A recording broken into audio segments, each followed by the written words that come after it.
Ma'am sir, yung dialect po na ginamit ko, Korean po yun.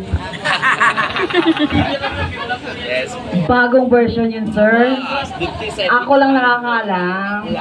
Char lang po, ma'am sir. Joke lang po, ma'am sir. Yung dialect po na ginamit ko, ma'am sir, Tebali dialect po yun siya. Ibig sabihin po nung sinabi ko, good morning to everyone. Welcome to Punta Isla Lake Resort. Welcome to the summer capital of South Central Mindanao. This is the land of Dreamweaver and the home of Living Treasure, Municipality of Lake Cebu po. By the way, ako po si Jen, ng yung tour guide ngayong umaga, and then yung captain boat po natin sa likuran, si Kuya Roland po. This tour takes 45 minutes po to siya, to 1 hour po. Sa pag-ikot po natin, you will see the different views surrounding our lake, such island and islets din po. For our safety, may mga life jacket po tayo sa upper boat side ng ating cruise. And then yung capacity po ng cruise natin is 60 packs po ito siya. Baka meron pa kayong katanungan all about Lake Cebu, pwede po kayong magtanong.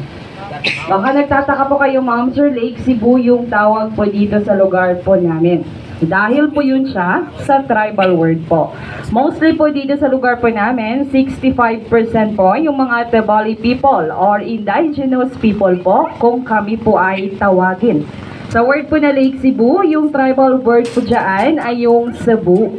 Yung S-E-B-U po, yung tamang pagbigkas po nun ay Cebu. Cebu. Everybody say, Cebu. Cebu. One more time, Cebu. Cebu. Perfect. That is tribal word po, which means lake po siya. Yes po, tama ka madam. Redundant nyo na yung lake at Cebu, iisa lang po yung ibig sabihin po nun.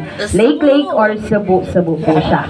Yes po, before ma'am sir, yung lugar po namin noon, they called it Barangay Lake Cebu po to siya. Yung lugar po namin noon, konektado po to siya sa Municipality of Surala po. On the day, November 11, 1982, Lake Cebu declared as a municipality na po siya. May mayor na po yung Lake Cebu. Ma'am